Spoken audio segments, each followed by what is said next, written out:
constitución y carácter se llama biotipología.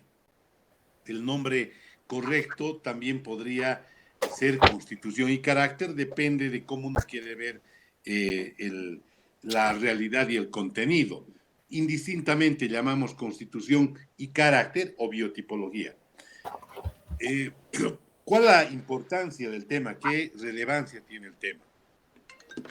Primero que dentro del contenido, el primer punto de introducción, nos lanza un interrogante. ¿Podrá tener alguna importancia la relación corporal con el carácter?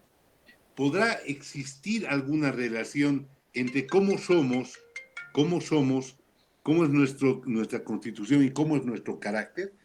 ¿Podrá influir que seamos gordos, delgados, atléticos en nuestro carácter? Aquí vamos a encontrar dos respuestas importantes.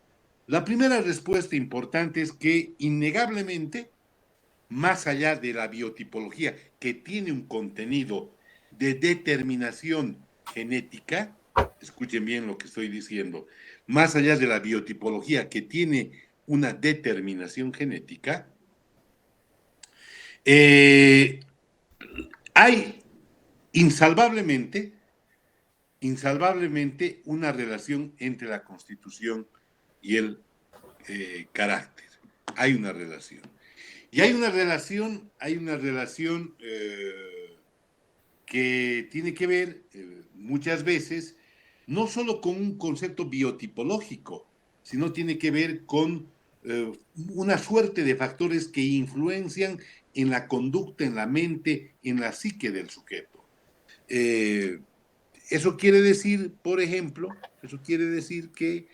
que una persona, por ejemplo, que se siente o que está mal vestida en una fiesta donde todos están trajeados, donde todo el mundo está trajeado, no va a extrañar que se siente incómoda y que se sienta retraída, que se sienta tímida. Una persona que está con una mancha en la cara, una persona que tiene un problema visual, fisionómico, seguro va a tener una reacción en el contexto social en base a cómo está y cómo se siente y cómo se mira. Innegablemente, la actitud de los seres humanos responde también a cómo nos vemos, cómo nos presentamos, cómo estamos, en muchos casos. Y por lo tanto, hay una concepción biotipológica que va más allá o que tiene un espacio más allá de la común visión biotipológica. La común visión biotipológica es aquella que está determinada genotípicamente, es decir, somos pícnicos porque hemos heredado los caracteres corporales que nos han determinado ser pícnicos, leptosomos o atléticos.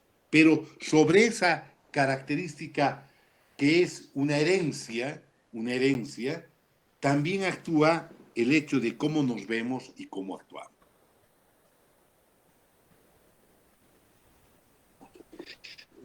Por otra parte, será importante tomar en cuenta que los modelos biotipológicos no son modelos absolutos, no son modelos puros, no son modelos en los que en la sociedad vamos a encontrar pícnicos, atléticos, leptosomos. No, no es así. En la biotipología, lo que hacen la mayoría de los expertos en la materia es darnos una especie de directriz de modelos tipo, una especie de modelos tipo.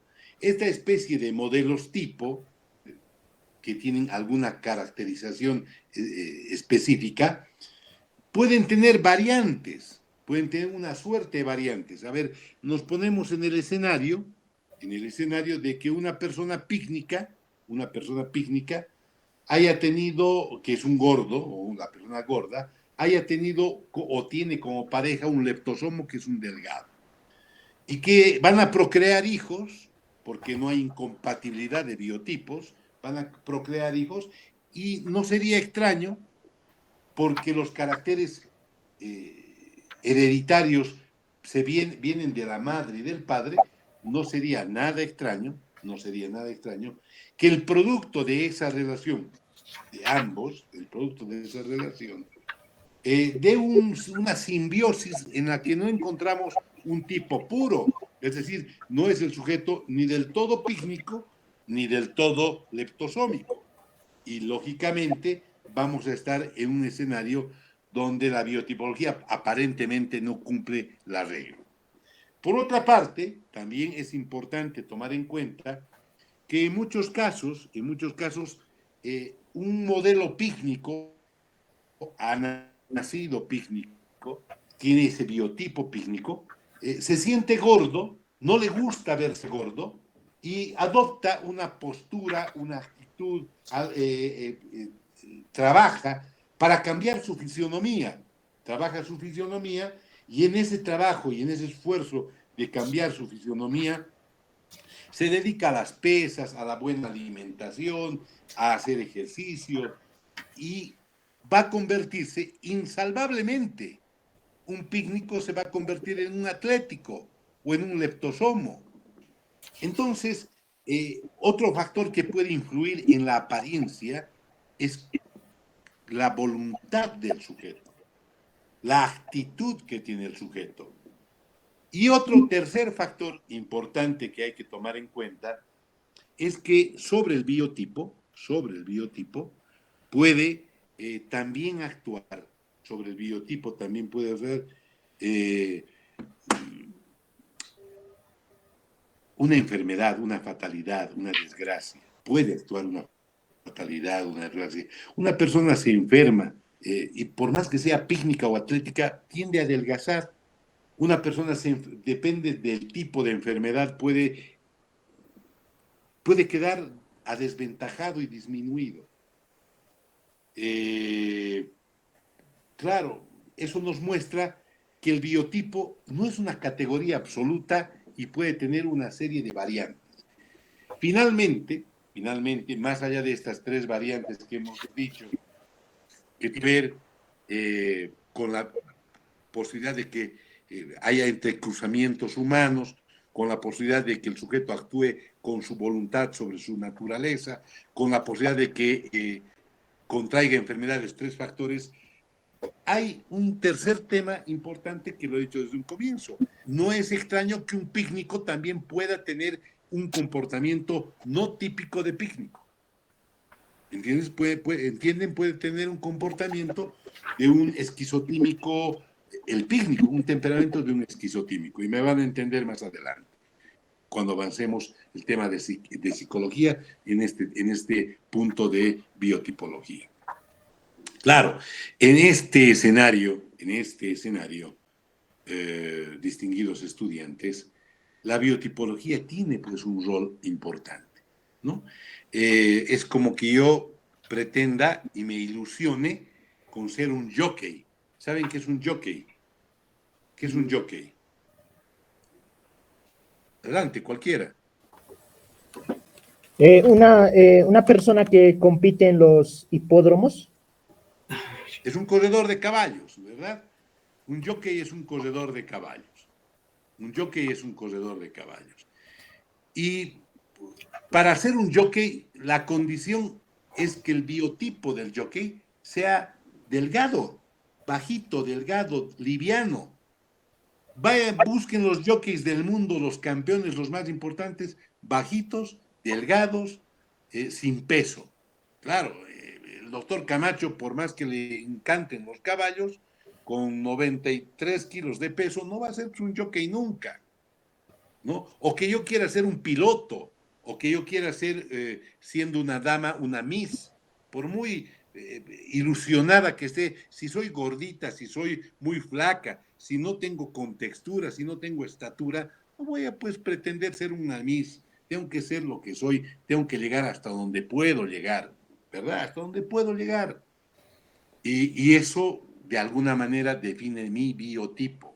Mi biotipo me pone ciertos límites a ciertas cosas, pero más allá de eso, también hay una influencia entre el carácter, entre la constitución y el carácter. Bueno, existieron una multiplicidad de estudios en la escuela alemana, la escuela francesa, la escuela italiana, la escuela americana. Estas escuelas han trabajado muchísimo sobre el tema. Estas escuelas, algunas han tenido un perfil diferente de otro. Algunas le han dado mayor enfoque a solo la apariencia corporal. Algunas le han dado mayor enfoque a la apariencia corporal y la acción en su, no en su comportamiento, sino la afectación en su normal desarrollo. Algunas le han dado mayor influencia, como la americana, al factor psicológico. Y dentro de todas estas corrientes, porque es el punto que estamos aclarando, la corriente que más hemos adoptado, que más ha servido, es la corriente alemana.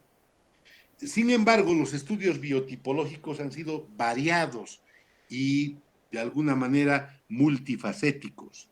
Variados y multifacéticos.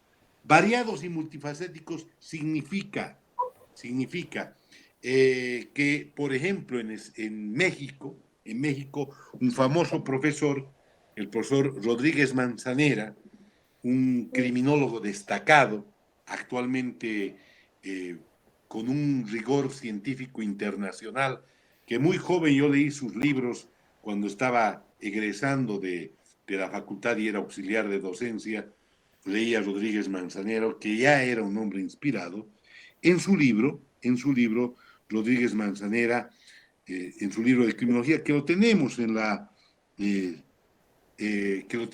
la facultad, plantea una biotipología mexicana, algo muy interesante. Claro, lo que pasa que la típica biotipología más importante de la criminología, que es la biotipología de Ernesto Kretschmer, no nos genera una total atención y atracción. No nos genera. ¿Por qué? Porque innegablemente los biotipos adoptados por Kretschmer, los biotipos adoptados por Ernesto Kretschmer, eran biotipos de la raza alemana. Y lógicamente tenemos una diferencia, no solo los mexicanos, también los bolivianos, de razas que de alguna manera nos ponen equidistantes con respecto a cómo enfocó Ernesto Kretschmer su biotipología. Pero, si bien leí atentamente esta biotipología del profesor Rodríguez Manzanera, que fue alumno de un genio que se llamaba Quirós Cuarón, que tuve también la oportunidad de leer un libro de medicina legal de Quirós Cuarón, no tiene una novedad muy grande, no es un aporte sustancial. Yo creo que es más un problema de sensación regional que un verdadero aporte, ¿no? En cambio, la escuela alemana, que a pesar de ser tan distante a la nuestra, la escuela alemana, con Ernesto Kretschmer, sí ha contribuido y contribuyó de una manera importante, no solo a los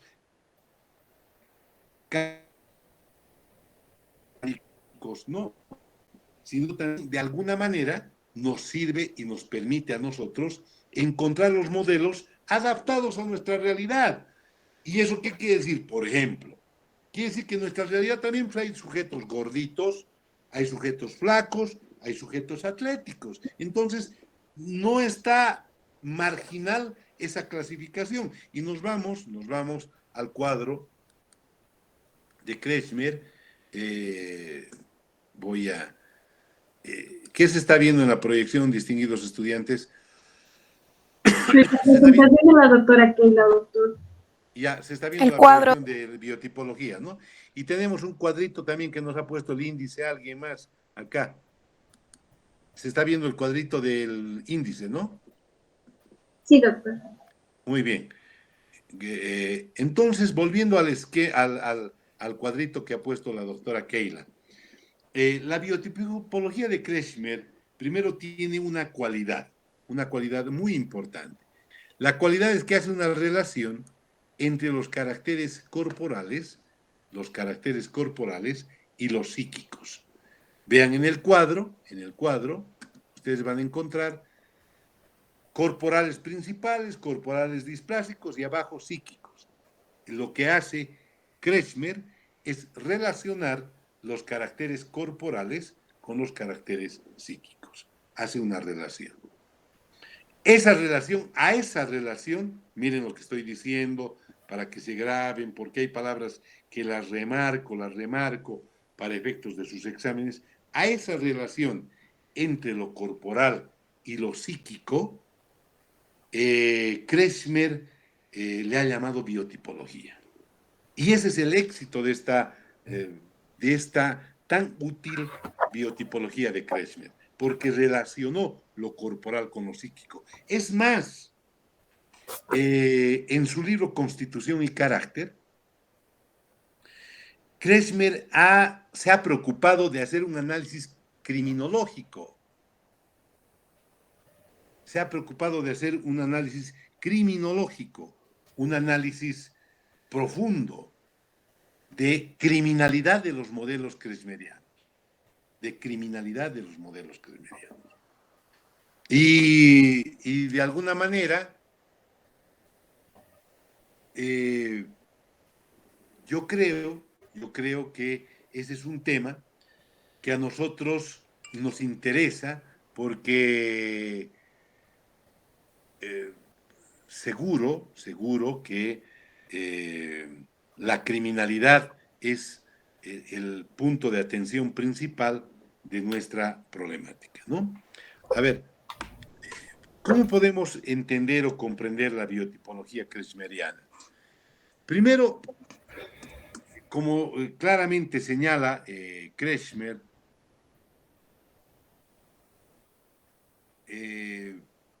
hay tres modelos. Está saliendo limpia la pantalla porque a mí me ha parecido una mancha, una marca. ¿Está saliendo limpia la pantalla? No, doctor, seguimos viendo la presentación de la doctora Keila. Sí, pero se ve la presentación sin ningún tipo de margen, ¿no? Exacto. Ya. Ustedes van a ver ahí tipos principales. ¿Cuáles son los principales? Leptosomo, atlético y pícnico. Esos son los modelos corporales principales. Como lo había dicho antes, modelos significa más o menos así. No es que todos son así, sino son más o menos así. El leptosomo, sujeto delgado. El atlético, sujeto musculoso. El pícnico, sujeto gordito.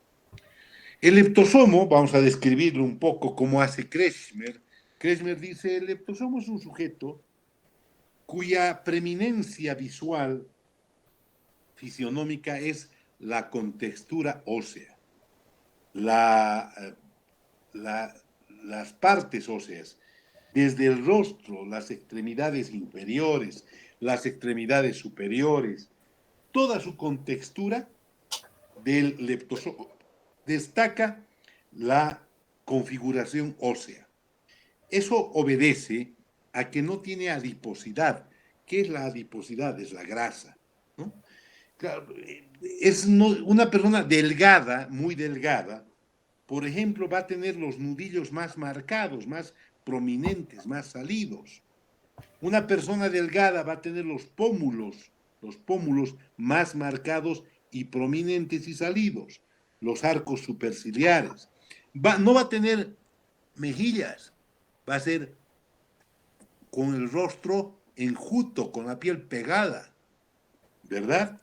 En un rostro delgado, porque una persona delgada no puede ser pues un flaco con papada, ¿no? Eso es casi extraño, imposible.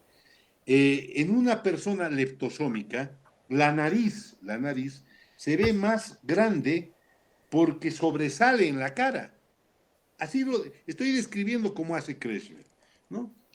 Con una nariz prominente, dice, que le da el llamado perfil de pájaro. Lo dice él, no lo digo yo. Es más, les voy a hacer una pregunta asociada. Hay un personaje del fútbol, que es un retrato leptosómico, que ya han dejado de jugar, pero es un conocido futbolista de nuestro medio. A ver, ¿quién es? Pablo. Yo no he dicho nada. Ustedes han dicho, ¿no ve? Yo no he dicho nada. Bueno, si ustedes creen que es Pablo Escobar, muy bien, muy parecido a un leptosómico, ¿no ve? Claro, el leptosómico es, uno lo mira, Pablo, y lo puede dibujar y ese es un leptosómico. Ahora, algunas características más, por ejemplo, tiene pilosidad primaria abundante, es el cabello, abundante.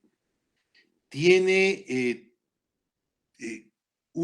es de cuello esgado, claro, como entre el tórax y la cabeza no hay musculatura, no hay ausencia del músculo trapézico que está en esta parte, el músculo trapézico está en esta parte, entre el tórax y la cabeza, y no tiene, el cuello sobresale, espigado, y como el cuello tampoco tiene adiposidad, la manzana de Adán, ¿verdad? Se nota muy bien en ellos, cosa que no se nota en el pícnico, que la manzana de Adán está huidiza o perdida.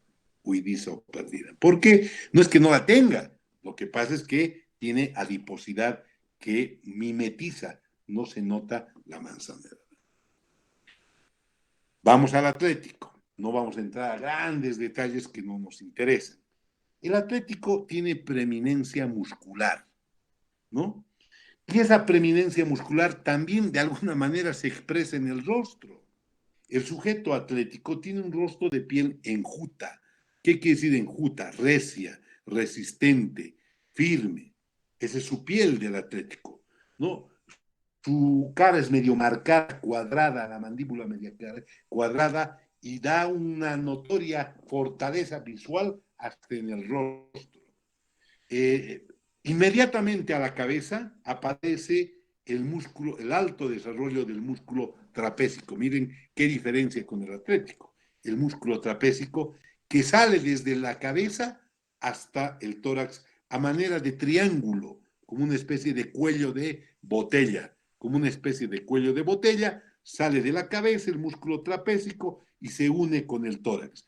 Los boxeadores, por ejemplo, tienen que desarrollar el músculo trapézico para encontrar equilibrio, para evitar que su cabeza sea frágil, porque con el desarrollo del músculo trapézico pueden dar fortaleza a la cabeza unida al tórax. En este contexto de el atlético, la musculatura es hipertrofiada en todas partes del cuerpo, con el desarrollo de los músculos del bíceps, del tríceps. Esto es el bíceps, para las damas, los hombres comúnmente saben, y el tríceps está en la parte anterior del brazo, bíceps, tríceps, con desarrollo del cinturón escapular. ¿Cuál es el cinturón escapular? La espalda y el pecho. El cinturón escapular del atlético es amplio, hipertrófico, desarrollado. Y junto a los brazos, que son también desarrollados en musculatura por los músculos descritos, nos muestra un sujeto frente a una cintura delgada, tiene una cintura delgada, por eso hay una triangulación corporal, así son los atléticos, ¿no? Del tórax bajan a la cintura delgada. El abdomen es reducido, ¿no? Como dicen ahora,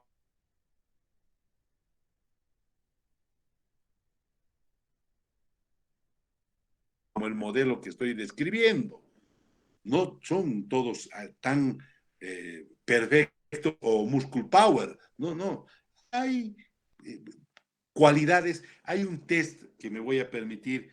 Si alguien me manda un WhatsApp, en el curso de la semana voy a tratar de conseguirles un test que ayuda con ciertas medidas saber si uno es pícnico, atlético o leptosómico, ¿no? Es interesante, bonito, porque hay unas reglas ahí que se utilizan. Bueno, pero hay diferencias entre un atlético y otro, puede que uno no sea tan desarrollado en su musculatura como el otro, está bien, pero está dentro del modelo atlético, ¿no? No es un flaco que no tiene musculatura y tampoco es un gordito. Hola, hola, ¿sí? Ya. Y tampoco es un gordito que se observe o se lo observe como gordito. Bueno, el modelo pícnico, eh, dentro de la descripción kresmeriana, a mí lo que no me gusta es mucho que él hace referencia a la calvicie, por ejemplo, del pícnico, muy acentuada, pero eso es porque él toma como referente la raza anglosajona, y la calvicie es una característica de esta raza, pero no, eso no significa que los otros caracteres podamos encontrarlos en nuestra realidad. El pícnico es un sujeto de rostro medio redondeado, cuyas pómulos son huidizos, los cachetes, las mejillas son redondeadas y gorditas, que hace de alguna manera un rostro de esas características. Comúnmente, la doble papada es una característica del pícnico, la doble papada, y inmediatamente aparece el tórax, cuya característica es que hay volumen en la parte superior y en la parte inferior, pero mayor volumen en el pícnico está en la parte inferior que en la parte superior. Claro, en la parte superior el tórax es más blando, flácido, y de menor proporción al abdomen, que es hipertrofiado y con un cinturón abdominal bastante desarrollado. Las manos, las piernas son llenas de adiposidad, que la adiposidad es grasa. Ahora, miren, el gordo pícnico no es un gordo patológico, no es una gordura patológica, es una forma de ser biotipológicamente. Muchos son pícnicos, otros son atléticos, otros son leptosomos, son formas normales de ser. No todo el mundo puede ser pues flaco, ni todo el mundo puede ser pues atlético, ni todo el mundo puede ser gordo, ¿no? Son formas de ser y eso es lo que hay que entender en esta biotipología. Las formas displásicas o displásticas, hay el término puede ser displástico o displásico, es una constitución corporal menos común, es secundaria. Menos común es secundaria. ¿Qué tipos de modelos tenemos? El gigantismo, la obesidad, el infantilismo. Gigantismo, la obesidad y el infantilismo. El gigantismo se caracteriza o caracteriza a sujetos que tienen un desarrollo patológico, amorfo, en hipertrofia. Hipertrofia significa crecer más y anárquicamente. No es que necesariamente el sujeto sea más alto, sino crecen partes de su cuerpo de forma desproporcional. El tórax, la cabeza, las manos. No hay una simetría en ese desarrollo que es deforme. El término es deforme. Ustedes verán que los eunucos, o la terminación eunucoide, se utiliza para las tres formas.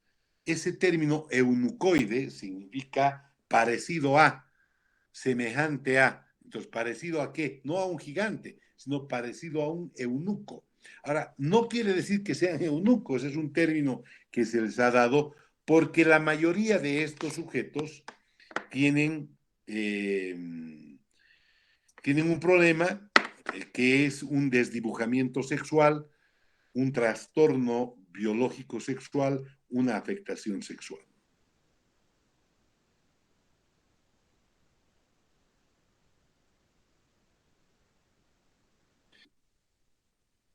O que tiene un problema de desdibujamiento sexual, tiene una apariencia mórbida, una gordura mórbida, patológica, anormal. No es un gordito, es un sujeto extremadamente gordo, extremadamente adiposo, notoriamente y llamativamente, patológicamente gordo, lo que significa que ya su gordura es un síntoma visible de enfermedad, de anormalidad. Ese es el obeso eunucoide, que a la vez comúnmente también tiene problemas genitales, ¿no?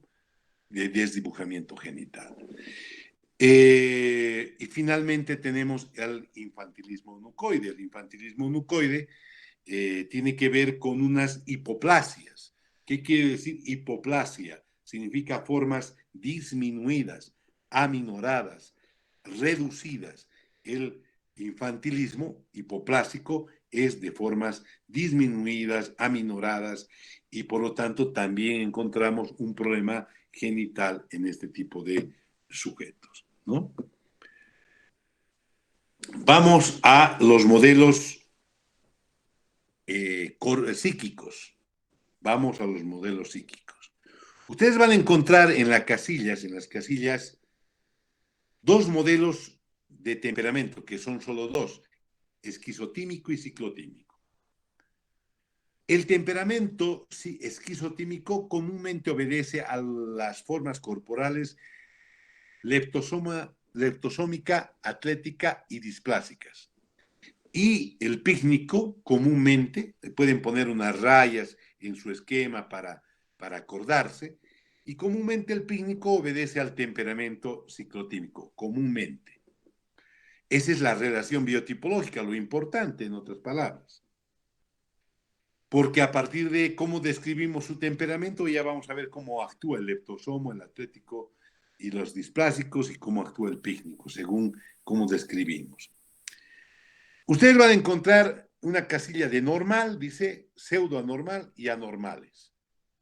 Normales, pseudoanormales y anormales. Eso quiere decir que el temperamento esquizotímico puede degenerar en temperamento esquizoide y puede desencadenar en un temperamento esquizofrénico. Yo ya no llamaría temperamento, en un estado esquizofrénico y en un estado esquizoide, porque temperamento en realidad es el esquizotímico. El esquizotímico, que se convierte o se puede convertir en esquizoide y se puede convertir en esquizofrénico, o puede ser esquizoide o esquizofrénico sin llegar a ese proceso, sino ser ya con esa normalidad, tiene cada uno particularidades, es decir, no es lo mismo un esquizotímico que un esquizoide o esquizofrénico. Posiblemente, no posiblemente, claro, tienen una misma base de actitud y de temperamento, pero a medida que la anormalidad se va presentando con mayor fuerza, esta es más resaltante en los rasgos, en la conducta, en la actitud. El esquizotímico se puede convertir en esquizoide, el esquizoide se puede convertir en esquizofrénico, el ciclotímico se puede convertir en cicloide y en maníaco depresivo. El término normal, ustedes van a ver normal, pseudonormal, anormal, para precisar. Los normales en materia penal, aquí pueden poner en su cuadrito imputables. Los normales son imputables. Los pseudoanormales los llamamos semi-inimputables o normales. ¿Por qué digo normales cuando dice ahí pseudoanormal? Lo que pasa es que son imputables.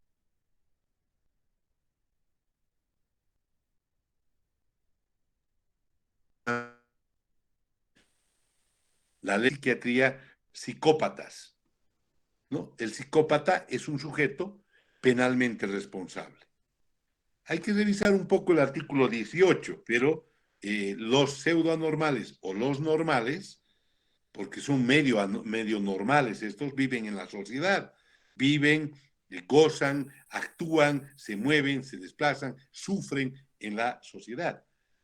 El gran problema de los pseudoanormales, el gran problema es que estos viven en la sociedad, ese es el riesgo. Viven en la sociedad y su conducta, su comportamiento, su zafe, que puede dar lugar al acto criminal, es producto de que no son tan fáciles de percatarse y de percibir que el sujeto es un pseudoanormal porque son penalmente responsables y porque aparentan ser normales. Bueno, finalmente tenemos a los anormales, que comúnmente en psiquiatría los llamamos los psicóticos, es decir, no solo es anormal, también podemos llamar enajenado mental y también podemos decir o calificarlos como psicóticos, ¿no? Los psicóticos. Los otros son psicópatas y estos son psicóticos. Son inimputables. Están al amparo del artículo 17, al amparo del artículo 17 del Código Penal, al amparo del artículo 17 del Código Penal.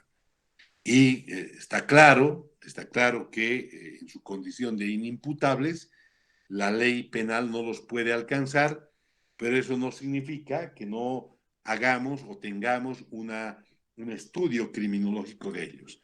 Vamos a hacer, en el caso de los esquizofrénicos y maníacos depresivos, simplemente una referencia, igual que en el caso de los esquizoides y cicloides, una referencia porque estos son temas que vamos a ver después en psicopatías y en psicosis en la parte de psiquiatría criminal. Pero este es el cuadro que ustedes pueden observar que resume la biotipología de Kretschmer en cuanto a su clasificación, no en cuanto a su criminalidad, solo en cuanto a su clasificación. Vuelvo a insistir que sale mi puntero en el cuadro, mi flecha. ¿Se puede ver la flecha?